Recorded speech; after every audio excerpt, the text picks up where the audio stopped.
Rain or shine, we always on time. I'll talk about the podcast. Do Shizzle. Maul Know It All. It's your man DL3 with a little feature this week. Two black men discussing current events, hip hop, whatever it is. We're going to chop it all up and get right into it. I'm talking about. You know. My bad. I keep putting my finger on the jump.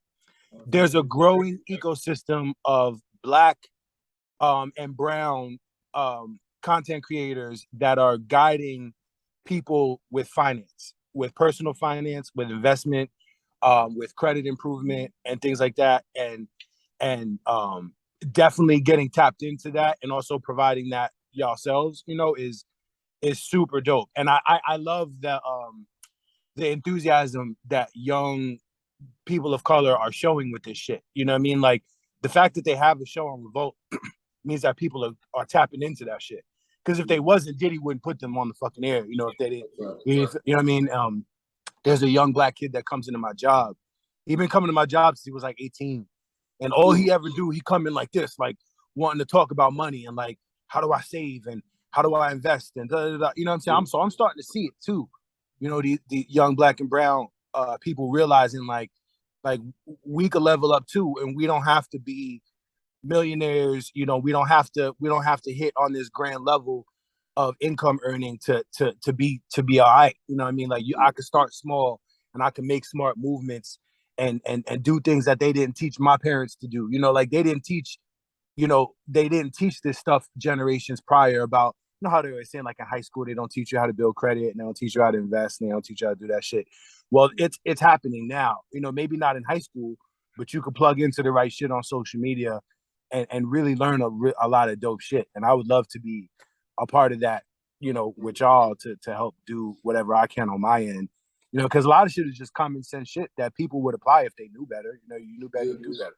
You know what I mean? My bad, I keep coughing. Shit, quick.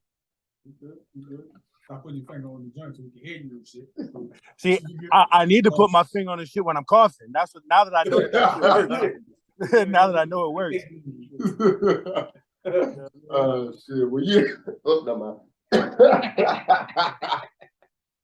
Probably do the intro, but yeah. Now I'm talking about we back up in this bitch. I am Maul Got It All. Got a guest back one more again. Yo, it's your man with no intro, David Acosta. You know what time it is. Just a regular ass homeowner and employee of Navy Federal Credit Union. Coughing like a bitch. Yeah. I'll let you go ahead and start. We'll wait to get you. Now I'm about to ask you. Have they started school down there yet? Monday. Chesterfield County schools start on Monday. Okay, yeah, same thing up here. Which is surprising because usually either y'all start before us or the other way around. So that's kind of weird. I feel like it's starting earlier and earlier, but like apparently we started this time last year, and I guess I was just tripping. So yeah, let's get their asses to school. Yeah, we was talking about it last week how it used to be after Labor Day. That was like right, that was like worse than there. Right, and they that mean they end early too. Like June came around, I was like, shit, I already got to have them somewhere. The fuck, like I wasn't even ready. Like you get out of school when? Yeah, I was like, now, shit, like 2 weeks from now. It's like, shut up. I had to get them rocking. Yes, sir. Where you want to start at? So Swiss Beats and Timberland, they motherfucker, they suing Triller. I don't know how many episodes ago, probably about 40. But shit, you know what I'm saying? I was telling Mo, you know what I'm saying? Like, I ain't like that they told it, but you create something, you build it up. I'll just get to cash in on it, right? You know what I'm saying? But I knew it was gonna happen. I think I said something to you about it. You sell that shit, and these motherfuckers is just like, you know what I'm saying? Look. So they been holding back, you know what I'm saying? They ain't paying these banners and that, you know what I'm saying? So you sold it, but you basically just gave it away because they ain't paid these motherfuckers yet, right? So they suing for $28 million. And like I said, just because Triller ain't been paying them. And they ain't been doing shit. Like when the last time you seen a Versus? I think they kind of fell off though. Like Versus really fell off. And I think that happened after the merger or the acquisition. I don't know what I think the locks drove was afterwards, so I'm not gonna count that, but besides that, like the rest of them been kind of booty butt cheeks, man. Shout out to Baker. You know what I mean? I feel like I feel like the reason the versus shit fell off is because it was never really intended to be this thing that went on forever. You know, like it just popped up out of the pandemic when then artists couldn't tour and whatever, and they were all just sitting around with something to do. So you could as well.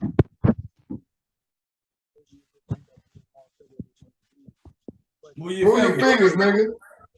Huh? Move your fingers. Oh my god, yo, I'm sorry. What part I lost y'all at? What part I lost y'all at? Get it on the dashboard.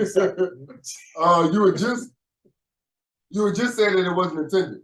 Right. Like so it wasn't. I don't personally think that they was thinking super long term when they developed verses. It was just like, how do we keep each other busy? How do we keep this content moving? And so they did that. And you could look at it as maybe short-sighted that they sold it, but you could also say that they built this shit up out of nothing, and they just decided, you know what? Let's just make this play. Let's just make this play and run. Because I don't know that was necessarily a space that Swiss and Timberland really wanted to live in. You know what I mean? Like, I feel like it was a space that they created that went probably a lot more successful than they anticipated. And it was like, you know what? Let's just make this play and jump out. You know what I mean? Like, because at the end of the day, I think the verses kind of ran its course because everybody that's dope did it. You know, and now, of course, Jermaine and Diddy is going to do it now. But at the end of the day, there's not much left, right? Like, everybody's done it. Who'd you say is going to do it? Jermaine Dupri and Diddy agreed to do it. Yeah, you ain't seen? It was like 2 days ago. So, but they said something about, we're not going to call it a versus because versus not doing right by my brothers. And I didn't exactly know what they was talking about. Apparently, maybe it's this beef with Triller and Tim and them. Wrong with it. Yeah, but they did agree to do something. So I don't know when they're going to do it, but they finally agreed to do it.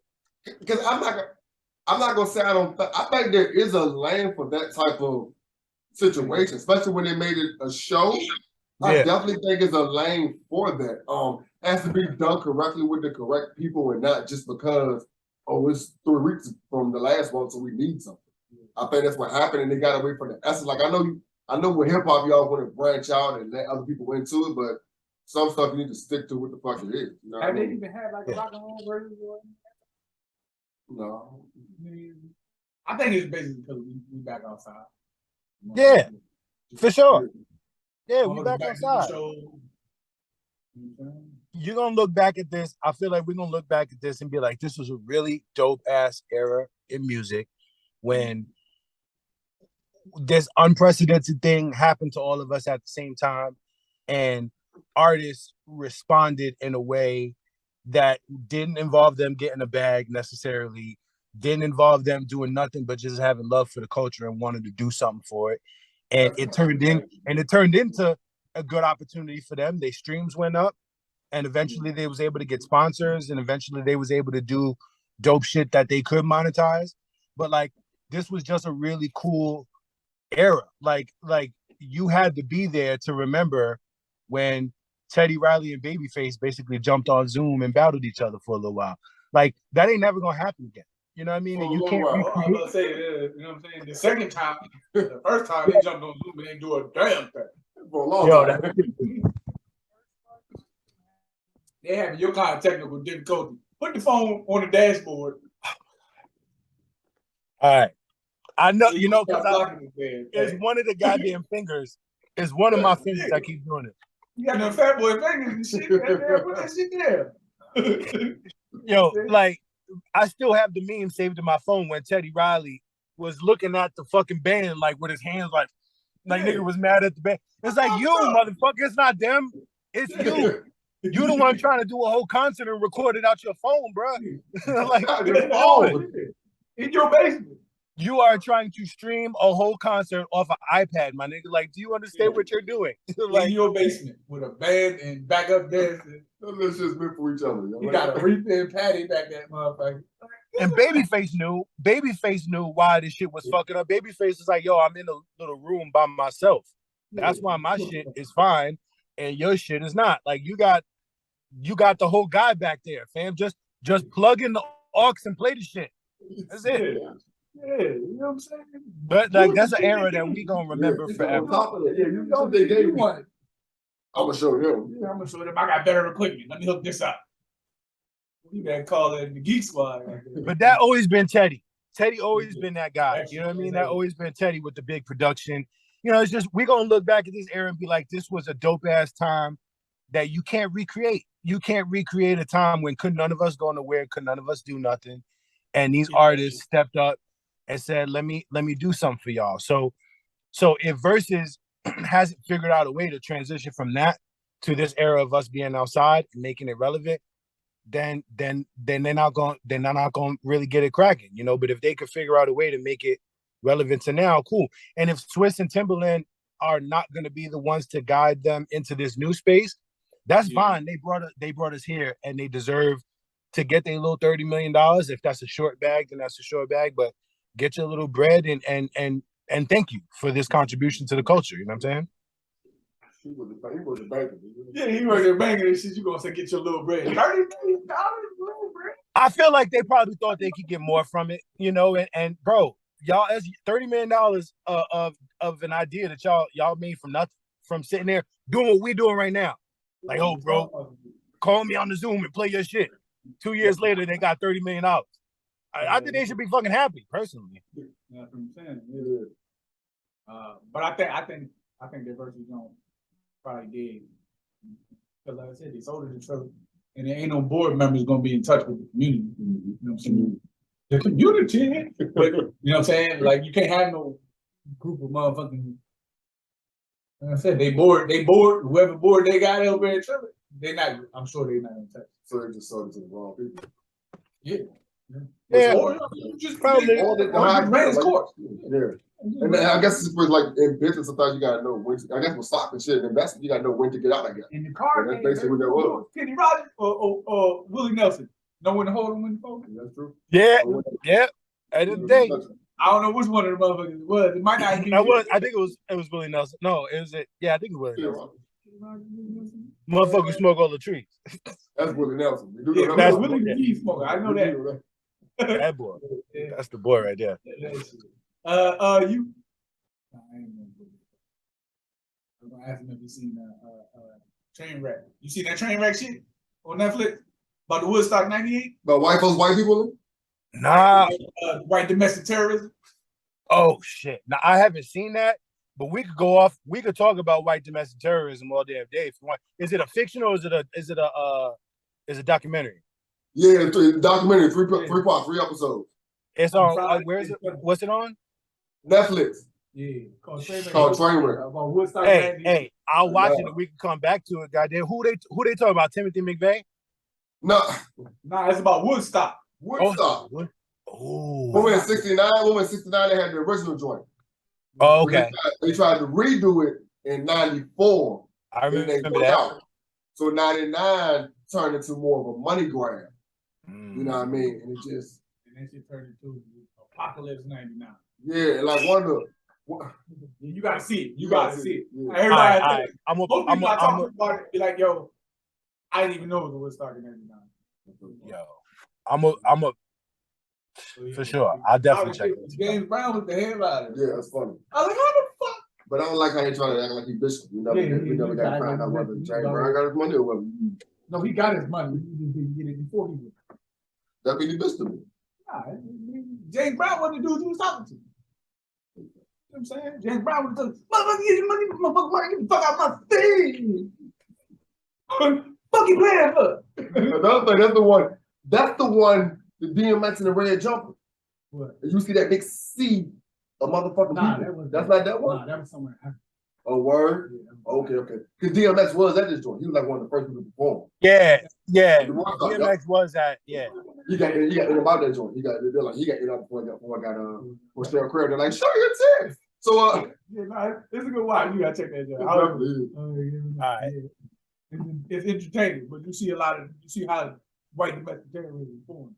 They gonna talk real soon about Coachella too, because the owners of Coachella are some wild right wing white, like them people, them January 6th type people with deep ass pockets, the owners of Coachella, people don't understand who them motherfuckers are. And those people who own Coachella is not the type of people whose money, whose pockets you want to be putting bread in. Put like so that. Is the documentary gonna be about the events or the owners that run Coachella? Because It'll Coachella's probably a legit event.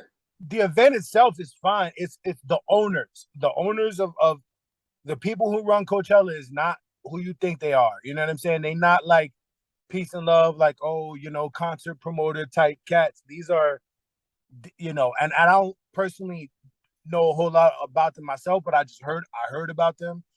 And like they like, it's like this. Like the people who own Chick-fil-A, right? Remember when it came out who they was and what they're about and how they trying to they're big players trying to take away gay marriage and gay rights. And it's like you don't realize that when you go to Chick-fil-A or whatever. That's how it is with these Coachella cats. Like these Coachella cats, their play is basically to be against people like us, even though they putting on this big ass show. Oh, but that's America. Yeah, that's white. That's yeah. It's more common. Yeah, it's more common than people realize, probably. You know what I mean? Yeah. Like I said, once you wake up, once you open your eyes, dog, you see how you see. My homeboy told me, he's like, man, he's like, fuck, can we have anything, man? Because you count the NFL, you know, like you know, it's all a small, it's just a small group of white people that got their hands in all of this shit that makes so much money off of us, you know, and it's like, you know, it's like, damn, man, if I was really woke on everything, I can't watch football, I can't wear this kind of clothes, I can't go to this fucking store, like, god damn, like, you know what I mean? It's just better to be aware, you know, and obviously patronize who you want to patronize, but you know, the more we know, the better we can hold people accountable and shit like that. Accountability. That's it. Black and woke in America. Yeah, right. It's a fucking nightmare. You know what I mean? To be truly awake, to be black and truly woke in this country, it's not an easy thing, man. It's a lot of cognitive dissonance that you got to go through. You know, it's like to feel like you're doing the right thing, but also feel like you're not patronizing the people that want to destroy us, man. And it's, you know, but I feel like we shouldn't be the only people that have to be accountable. It's like, if we're your client base, you know, if people of color is truly your client base, then you should give some kind of a fuck about our well-being too. You know what I'm saying? We shouldn't have to be the ones that stand in the street and hold up signs and threaten y'all to do right by us, man. You know what I'm saying? Like, the system is set up to where, you know what I'm saying? We not doing it ourselves. We kind of gotta go through that. You know what I'm saying? You're not growing your own food and making your own clothes. Yeah, we got property. Yeah. That channel. You know what I'm saying? No progress without pain, man. There's gonna be some pain, and you know, when we look back at the generations before us, they was willing to go through it. You know, like I always remember the real details of the Montgomery bus boycott. They was ready to die for theirs. You know what I mean? Like, like, no, we gonna walk to work. You know what I mean? We're gonna walk to work every day for a few years until y'all motherfucking do right. You know what I'm saying? Like, are we, you know, it's like, where are we gonna do that? Are we willing to do that in 2022 to really make those type of real levels of sacrifice? You know what I'm saying? Like so but many. I also think part of that problem was they was walking to work. You know what I'm saying? Yeah. You know so you still they still made money off of you, just not the buses. You know what I'm saying? Right. You went to work for the white man. You went to these rich white people houses to wash their clothes and shit like that. I think that's where we lost that. Just like when the shit happened with the football joint, and like, if all the black players would have snatched things, just removed themselves. You know what I'm saying? Until we got what we wanted, shit would have happened. But you did couple here, couple there. You know what I'm saying? Divide and conquer. You know what I'm saying? Every time, and even when back in the Montgomery boycott, when it was all of us, we still went to work. They still make money on them. They still realize, okay, they're not riding buses, but they still got, you know what I'm saying? There's more of them in cars. They got to come to our gas station. And I think that's the hard part of the fight is like, but you got to work. Like you at the end of the day, you got to work. So you only can fight one nigga at a time. But I think it's more about the fact that you're not fighting. But you're not fighting. Okay, That's true, but at the same time, what you're doing is less about the fight and showing them more about the unity. Like y'all not treating us correct. You're not gonna get done from all of us until you treat us correct. This is the first thing we attack. Okay, this gets done, then we attack this. I think a lot of times we attack this, we get that, and they throw some other bullshit we don't want, and we're like, and also So, it's that's an about evolution of it too. but how And do you withdraw completely? You gotta take care of each other. That's two different things. Because you can take care of each other and not withdraw completely. Like withdraw completely is what them always talking about with the whole Marcus Garvey and getting about this country.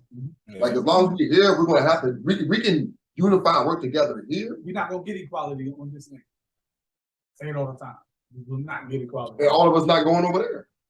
And we fought for generations and generations to come. It's an evolution though. It's an evolution though. You start with one thing and then you move on to the next thing, you know, and you grow in strength as each movement builds on the next one, you know. So it's like the Montgomery bus protest showed us all we could do it. You know what I'm saying? Like it gave you the blueprint. Now, was it completely successful? Like, was there areas that they missed? Like, yeah, you know, like you saying, like there was economic opportunity because y'all went to work instead of building your own businesses. Yeah, absolutely. But that's something that we could look back on and build on now. Okay, like here's the next level thing. You know, is that we showed that we could organize and that we could destroy with our organization. Well, now let's organize in this direction. You know, now let's talk entrepreneurship. Let's talk, you know, and so, you know, every movement could build on the next one, you know. And so when you're talking about like mass exodus of leaving a country and go build into another one, you know, you can get there, you know what I'm saying, but you have to evolve these movements and build the networks and get us all moving in the direction. And I don't know that we're necessarily moving in that direction, you know, but as long as we're trying, you know what I mean, as long as we're trying, as long as we're evolving as people, you know. And there's always going to be parts of our population that are going to be moving in the wrong direction, you know. And that's going back to the whole we got to do better as people of color. Like, you know, there's always people that are always going to be moving in the other direction, and that's not just limited to people of color. White people do that shit too. There's a lot of damn white people that you know what I mean. People have their own. Yeah. It's always some sort of group in there. Yeah, but we can move it, man. As long as we're having conversations, as long as we're, you know, as long as we're building our families, you know what I'm saying, as long as we're doing right by the peoples in our community, even the ones that we don't necessarily, you know, we may not be living their lifestyle, like, you know, like gay people and trans people and even conservative Black people. Like, we don't all have to live the same lifestyle to understand that like our priorities are aligned if we're just trying to do better for each other. You know what I'm saying? Like, I'm just trying to make a lane for you and everybody to, you know what I'm saying, and everybody to be safe and to be included and feel like they moving in the direction. All of a sudden we got something. You know what I'm saying? All of a sudden we got something. When everybody feels safe and everybody feels accounted for and everybody feels like they got some skin in the game, you're gonna see the investments. You know what I mean? We just gotta come together. You know, we got to come and a part of coming together is just accepting each other's differences and accepting that, like, I may not do it how you do it, but there's a lot of commonality here. And if I'm willing to pick you up, you pick me up, then we could go somewhere. You know what I mean? But at the same time, understand it's their job to make sure we don't understand that or we don't do that. You know what I mean? Like us unifying is like their biggest enemy. You know what I mean? Their biggest fear. Fear, yeah. That's the hard part, you know. But that's the hard part of, you know, when they talk about the Democratic Party, they say it's the big tent party because Democrats try to represent brown people, Black people, gay people, straight people, right? And all these big ideas trying to move in one direction. That's always going to be the hard part. But there's so much nobility in that work. There's so much nobility in trying to make sure that we're all moving in the same. You're so much better for failing at that than not even fucking trying. You know what I mean? Because you look at the other side, white people only care about, not all white people, but conservative, this Christian movement right now, the Christian nationalist movement, they're all basically saying, if you're not a Christian and you're not straight, and you're not moving in this direction, then fuck you. You know what I mean? And the results from that are a very narrow set of results. And if you don't conform with it, then you're out. Then you're in the out group. You know, for us, I think for people of color to try and maybe fail a few times at trying to unify all these big ideas, you're always going to be better for that. You're always going to include more in that group, and when there's more people included and there's more ideas included, there's more progress to be made. You know what I mean? Than not included. You know, because this evolution of people is going to continue regardless. You know, we're always going to move forward as people. We're always going to change. Like the fact that there's all these different sexual orientations and all these, you know, now you can't call somebody a him without knowing. It's like, okay, you a they, you are this. That shit. Yeah, and this shit is confusing to people and it's annoying sometimes, but it's like we always gonna progress, man. People are always gonna progress, and you better for allowing people to progress and understand that progression than not, because you can't fight that shit. You can't fight change. People gonna change regardless. So do you want to move with that shit or not? You know what I mean? You wanna bring everybody together for real or not? Well, it's gonna have to be some people you don't fuck with. You know what I mean? It's gonna have to be a few ideas that maybe it's not you, not your family, but hey, I at least want to make a safe space for them to be okay, so we could all just move forward. You know what I'm saying? Yeah. But on my George Bush shit, you could please all the people some of the time. You can please some of the people. Oh, goddamn, you can't make everybody happy. You know what I'm saying? But so y'all see. Topic switch. Y'all see Dwayne Wade applied for a name change for his daughter. Oh, so They put daughter. Dwayne Wade applied for a name change for his daughter. So the daughter is a transgender boy, right? It's a boy that's a female. Transgender girl. Boy transitioning to a girl. So transgender girl. Right. Yeah. I feel so. I didn't see that recent development, but Dana White. Is a white boy? Hold on. No, because he's dating a girl doing the same thing in the opposite direction. Oh, girl trying. Okay. So it's like, so y'all straight? Yeah, y'all both straight. The only problem. I mean, of course, I'm in no position to judge. But my only problem or grudge or about that whole transgender conversation or shit like this is the age. Yeah. Like, it's the age. Like, you're going through so much shit right now, and do you want to make something permanent? Like, you can't even you can't change your name to your 18 or 21, correct? I agree with that. You change your fucking, I mean, I guess your parent can, but it's not to call it bad parenting, but that's bad. What's another word for parenting? I mean, to make that decision for a child, knowing all of this, like, you would have made so many decisions differently if you knew that, or you knew that you had to go through it. Like, I don't know. Like, I have to say I agree with that. I agree with that. High horse in this convo because I don't really know much about it, but it just seems. Yeah. So I don't know the child government name, but his name is. It was Zaya. It was one of those that go both ways, like Shayna. Or Ashley. How old were you first met your first male Ashley? You can get back to the combo after that though. Say what now? How old were you met your first male Ashley? Well, Ashley Lilly played for the Denver Broncos. I was a little kid when Ashley Lilly was starting outside receiver. So I was like probably 10, 11 years old when he was in the NFL. Remember him? Yeah, I was like 8 or 9. Black dude too. His name is Carol. Carol. Like the girl from Walking Dead. Yeah. Carol. Yeah, them down south names be tricky, bro. Y'all down here this way. He's down south. I can't read the north or the south, man. You know what I'm saying? Basically Pennsylvania. Shoot, man, I want to say there was another one. A real, like, I didn't know y'all named boys that name. Like, I forget. Ashley was probably one of the first ones, though. That threw me off. Like, okay. And it's funny because he was a tough dude in middle school. Like, you got it. That's why you fight shoe, Carl. Tough as a motherfucker, man. Them niggas try, the whole family tried to jump, not chase them home for the tennis practice. Yeah, the whole family, brothers and sisters, all of them, you know what I'm saying? I think I was Carol part. Because he had high pitched voice and shit. He was like Mike Tyson at the time. Oh, you know what? Leslie is a real common dual gender name that I've probably seen early. I was like, Leslie. Like, you know what I mean? Like Leslie Nielsen from Naked Gun and shit. You know what I mean? Like, I knew him. I'm thinking about Leslie Odom.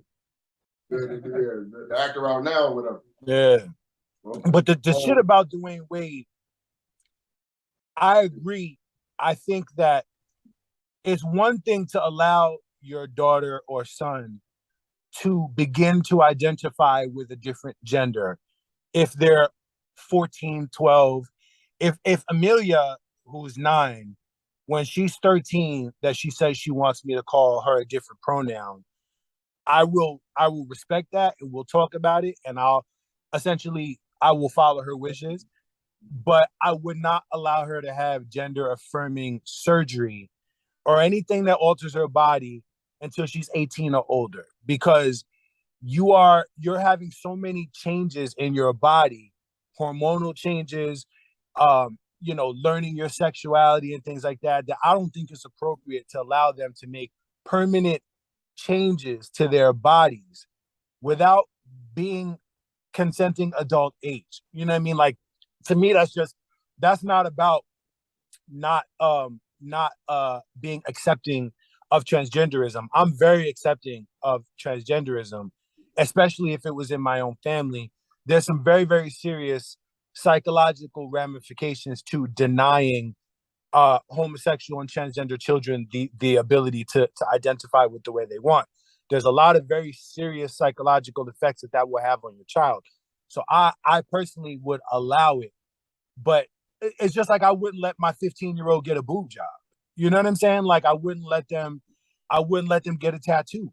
You know what I mean? Like, I'm not gonna let you make permanent changes to your body until you are like legally an adult, to be able to really, I just want your brain to mature. I want you to at least experience a certain amount of life experience. And if she turned 18 in one day and she's like, schedule me for this goddamn thing right here, at that point I'm like, all right, yo, you 18 now. You know, like you. It's funny because I was thinking like, as soon as they turn 18, I was like, you're on my house now, but could you wait till you're 21? Like, you know, that's the adult age type shit. You know, straight up. But at the same time, and I probably would too. Your decision. And I think with that kind of approach, you know what I mean? I probably would too, but not because I'm afraid of Amelia being Emilio. You know what I'm saying? I just want her to be able to live her life enough to understand the full impact of what she's doing. And at 19, maybe she wouldn't get it neither. But at that point, it's more of a conversation instead of, nah, the fuck you ain't doing it. Yeah. You know, it's more just like, hey, are you sure? You know, you're not even legal drinking age yet here. Are we sure? You know, I wouldn't be your father if I wasn't trying to make sure that you understood the full breadth of what you're actually doing. You know what I mean? And then at the end of the day, if they make that choice, then they make that choice. You know what I'm saying? And if you bring home a woman, 40, so I don't even know if there is an age where you could be like, hey, that's about the age. Yeah. It's like you're on your own. Like, yeah. Once you're on your own, you figured out the right shit to do by now, yeah. I mean, not in that ballpark, but you know what I mean? Like, specifically, the thing about like, fuck, you know what? But I better do have so much dumb shit going on in this house, man. And people changing with the fuck. They don't like every single day. The people around you are influenced that goofy. And the cool thing about what Dwayne Wade is doing, though, is that y'all know that homophobia and transphobia in our communities, I mean, y'all can speak for Black men. I can tell you from Hispanic men, it's rampant. That homophobia, transphobia, and just negative views towards women is truly disgusting in my community, where I'm from. You know, Latin males have done a lot of fucking damage to women, and to people of different sexual orientations. So Dwayne Wade really is a leader in the sense, and so is Magic Johnson, because boy, Magic Johnson's son is about the damn most flamboyant gay man that you ever goddamn seen in your life. Like that shit, he's uncomfortable levels of gay for me. Like if that was my son, I'd be like, God damn. Like you gay, you out there gay.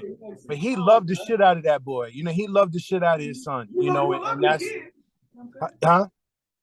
at least he loved his kids. You know what I'm saying? And that's it. At the end of the day, that's all they need. You know what I mean?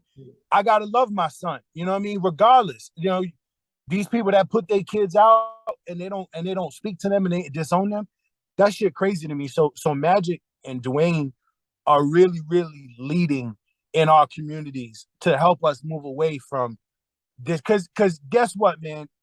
Homosexuality and transgenderism, that shit not going nowhere, bro. You could weed them out your family if you want to, but that just means you can't talk to your son no more. You're not making the shit go away. It's not going away. So we gotta love each other regardless of whether or not we agree. You know what I mean? I don't want my kids to be gay. I'd rather them be straight, but that's just because I got my own little narrow-minded shit in my head, you know. But if they are, I'm gonna love them anyway. And as long as we can do that, we don't got it. I'm not gonna be gay. I don't care what y'all do, my kids do, or whoever. I'm gonna be me, you know. But them being them doesn't mean you can't be you. We just gotta keep loving each other, man. Just keep loving each other and accept each other for what's different. And you know what's my main thing? You know why I'm not homophobic? It's not because I'm super comfortable with gay shit. I'm really not. Like gay dudes, like super flamboyant gay dudes, they kind of make me uncomfortable. That shit is kind of annoying to me. But you know why I'm not gay?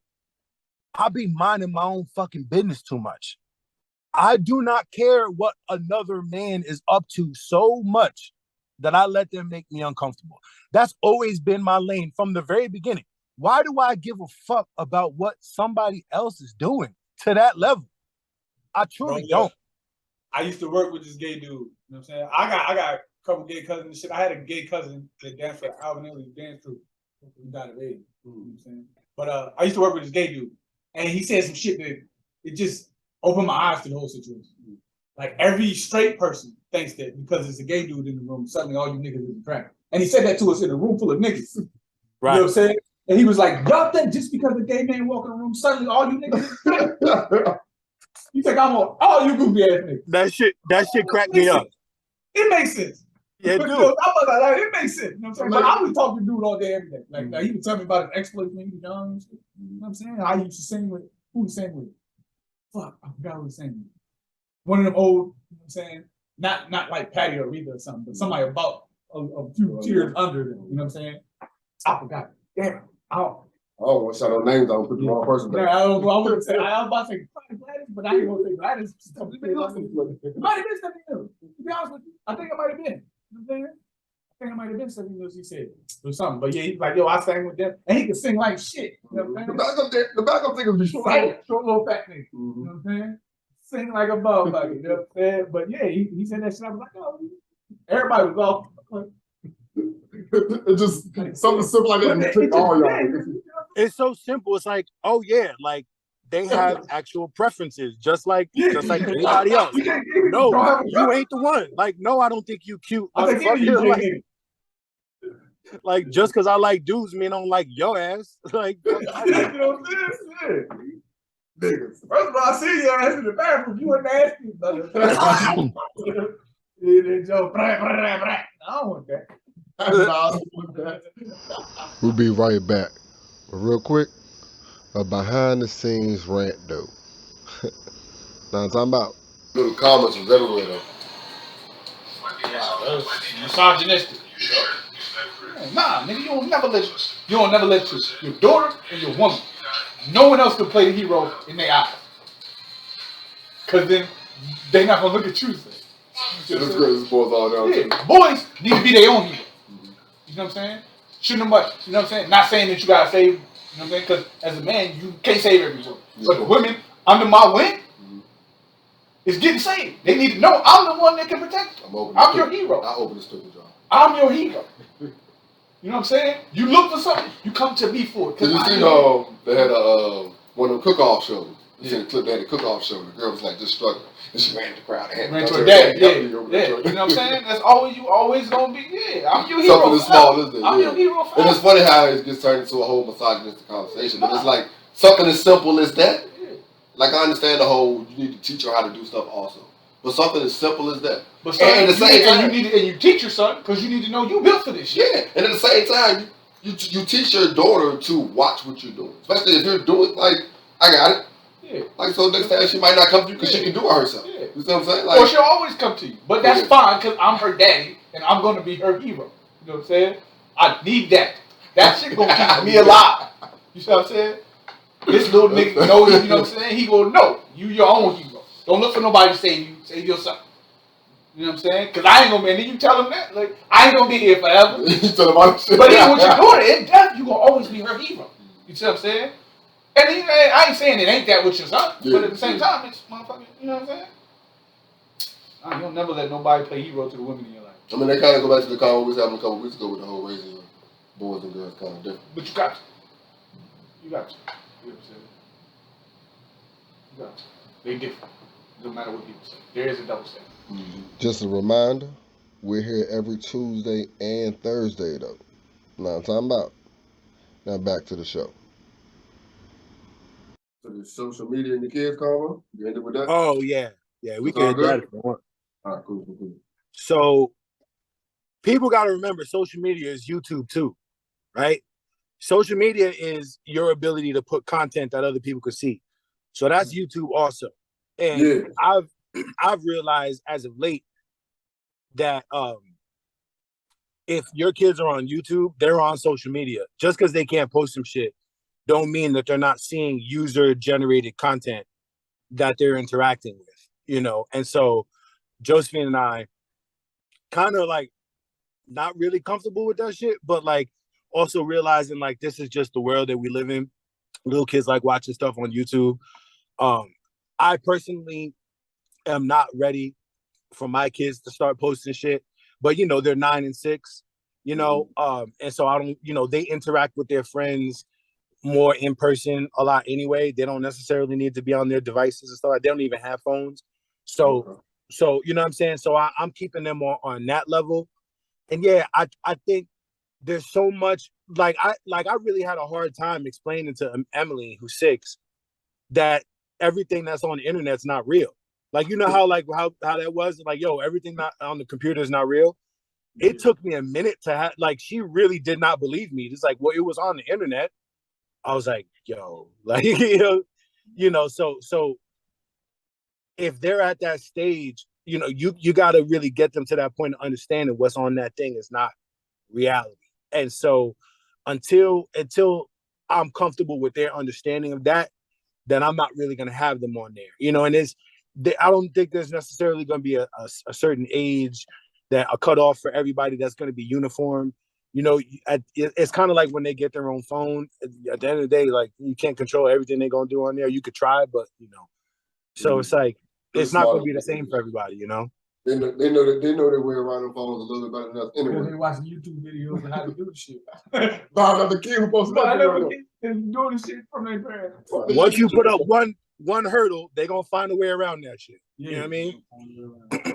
So my combo is because little mama, she wanna start posting. And the funny thing about it, like, she got TikTok, and they got this shit called Streak, where you post or you tag, you post a picture every day. Like, I text you every single day. So you're doing it to like 50 different people. So you basically are kind of posting.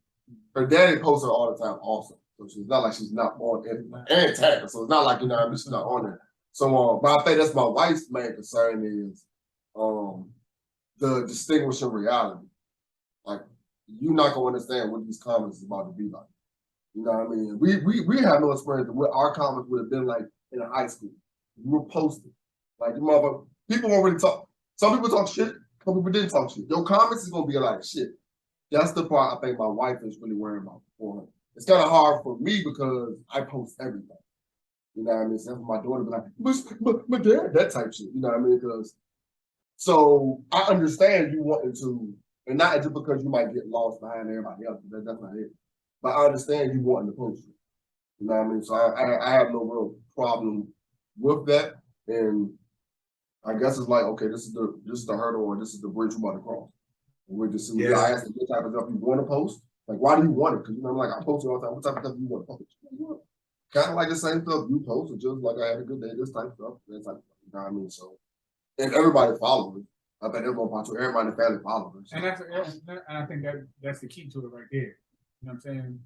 The amount of people you allow to follow. Like if you just out here selecting random people, you know what I'm saying, to be watching and to follow you as well. You know what I'm saying? Then, but if it's family and friends that are viewing your post, you're not gonna get the comments that destroy your kids' confidence. But no, at the same time, because I'm not gonna tell her she's going to high school. I'm not gonna tell her she can't follow her friends in high school. All right. Those comments don't just be randomly selecting 30, 40, 50-year-old men to be following like that. You know what I'm saying? Like, yeah, you're gonna have your friends and your family. You know what I'm saying? People that you actually can interact with. You know what I'm saying? But it's the outside of the circle. Man, I'll tell you what though, little kids and teenagers are just as mean as shit. There's a lot of harm. You ever seen the 13 Reasons, the Netflix shit? Like, bruh, we got a lot to worry about within just the communities of high schools, you know, and it go back even before social media. And when we was in high school, man, kids is mean as fuck. You know what I'm saying? The man Tateo shit? Bruh. I ain't watching. Don't spoil it for me. I got that on the queue. I seen a couple clips, bro. I gotta watch that too. Then what's that on? Bruh. What's that on? Netflix. I gotta watch that. Then. I'ma peep that. I heard some shit. I was like, you mean it's worse than we already knew? God damn. You went through it, bro. Yo, man went through it. And it's the same thing. Everybody dragged. It's the same Man thing. was telling the story and broke out crying. He was like, man, I just was trying to play football and I was trying to meet somebody and get on the turn out the fucking. But it was dating her for years, correct? For years, something like that. Yeah, like he really thought she was a person, bro. Like he wasn't lying. Like he really thought that was a real person. Like he really was out there with it. Like I don't think it was. It wasn't like he was faking it. Like, you know, like some people will fake and make up a whole thing just to hide the fact that they're not dating nobody. I think he really thought that was a real chick. Like he really got catfished like hard. Yeah, and they was talking about how, like I said, one clip I saw was like the band that did the shit was like really into him. You know what I'm saying? The gay dude didn't know how to approach him, didn't know how to come out to him. You know what I'm saying? And that could be, you know what I'm saying? Like, hurt people. You know what I'm saying? The gay dude didn't know how to come out, didn't know how to talk to him, didn't know how to, you know what I'm saying, express his love for him, you know, and all that kind of shit. And this was his way of doing it. So who died? His grandmother died, and then the dude took that as an opportunity to kill off the so-called girlfriend. It wasn't a real girl or nothing. It was just him saying, "Oh, my grandmother died," and then, you know what I'm saying, using that as a way to kill off his character out there. So now I can be the shoulder that you actually cried. Hell, remember what I just said about take Priya off social media, bro. I changed my mind. The conversation made me change my mind, bro. Priya, no IG for Priya, bro. That's it. I want better for her, man. I want better. But like you said, it's one of the things that you fight. And like I said, they're better with their devices. I'm not going to take the phone from her. You know what I mean? So it's like you're fighting and you're making it worse. You know what I mean? Like that's it. You know what I mean? Like that's a whole other ballpark opposed to let's figure this out. Because I told her the other day, like, yo, all them fucking shows we watch on Netflix, all them high school shows we watching together and all that stuff, that shit's about to happen. Like all them rude ass girls and all them clicks and shit, that shit's about to happen. I hope you've been watching it like we've been watching it for research. Because I was definitely watching all those shows for research, bro. No, but it's different. I didn't let her. No, as a girl for one, this generation for two, and diverse. Like I'm telling you, back there was a black school. Up here is these kids don't know no different. What you mean? They don't know being in an all black school. But I don't have no knowledge for that. Hell no. That's a bunch of niggas just. No, they're your own. Like you used to this shit. Like I'm not used to. I went to school with yeah. I think that's better. I definitely think that's better. But at the end of the day, though, you gotta trust your parents. You know what I'm saying? Yeah. I was gonna say this man right here. This man right here has been putting in the work with Priya for her whole life to get to this point now. When Priya got a problem, she gonna come to him. You know what I'm saying? She know she got a voice as somebody that she could trust with her daddy that's gonna guide her right. And when they hit that bump in the road, she gonna go right to her father, right to her mother, and that's work that we as parents that I'm doing now. I don't know about just if you have children and how that is, but if you've been doing the work, yeah, exactly. So if you've been doing the work, then you ready. You know what I'm saying? You ready for them challenges. You may not feel like you're ready, but you're as ready as you're gonna be because you built the groundwork for that communication. You know what I mean? Yeah. Yeah, we talking about we can't make the decision. We just hope that we prepare them to make the decision that we wanted to make when it's time for them to make that decision. You know what I mean? Can I just say something real quick? We keep talking about it. I keep telling you about this on social media. I'm real proud. I see Priya.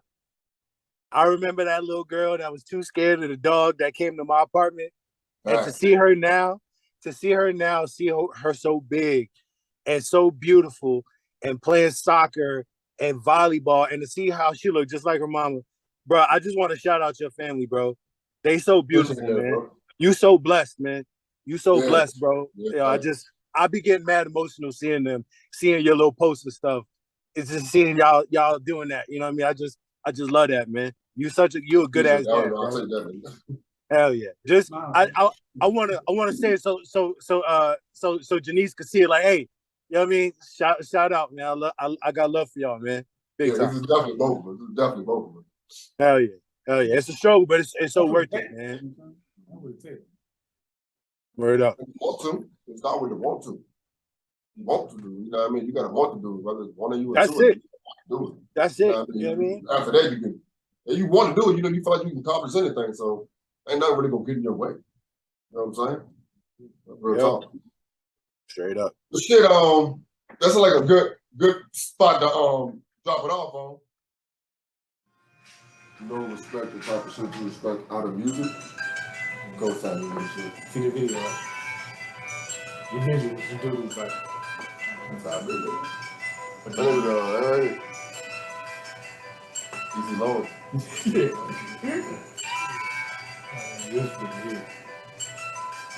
Like I said, I like his style too.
But it go with it.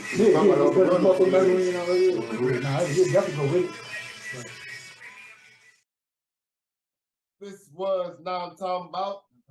I am Mark Got It All. David Acosta, regular ass dude. That's all we all are, man. Just one better for us, man. End of the day, I'm gonna have a better intro. I'm gonna get one. Watch how I do it. The funny thing about it, I'll tell them. The funny thing about it is like before the show started, you was talking about, you know what I mean? You was thinking about the intro and shit. So I was like, okay, this shit about to be, okay, all right, cool. Let's go. And I went right back to the regular whack shit. And we on. Yes, sir. Deuce, what's going on with you, sir? Ain't shit. Just cold chilling like old chili, you know. Hey. I love it. Yo, I was trying to like mentally prepare for the intro game because I be seeing everybody. I'd be like, damn, that intro sounded cold as fuck. I gotta have something better than Dave, but that's about all I got right about now. You go and listen to that Black Thought. It's called Cheat Codes with Danger Mouse, right? Danger Mouse is the cat who produced for Gnarls Barkley. If you remember the CeeLo Green, but Gnarls Barkley joint. Okay. My man, Black Thought, to me, is the greatest lyricist of all time. And I feel like the gap between him and second keeps just getting bigger. Because There's really nobody close to this dude. And I'm talking about Jay-Z and Nas and whoever is supposed to be the best lyricist. They can't see my dog, yo. And Cheat Codes to me is a flawless record because the girls to drop more songs with more instructions on how to fuck our lives up. These bitches is rich and in love, bitch, and we broke and single. Well, I ain't broke, but I'm for the people, so I'm gonna act broke today. Megan, you wanna help us? Rap about how you got money back in. Young Miami is happily in love with a nigga who said she ugly with her wig off. If that ain't love, I don't know what the fuck is. Nikki, how did you get Kenny? Cardi, how you still going strong with Offset? Iggy, how did you get Playboy? That's like taking relationship advice from a single bitch. Come on, that you want us to be hot girls, but y'all having a Sierra song. Shit. We trying. How do you put your word together? Another thing about him, like, I love wordplay. So I love not trying to figure out, but just wonder which line was first. Yeah. Just because it came first don't mean you voted on it. Yeah. Which one? What made you want to play with these words? And with him, it'd be like 18 bars later, he still with the same fucking pattern. And it'd be like 8 to 9 words deep though. Like his syllable shit is crazy, bro. Crazy.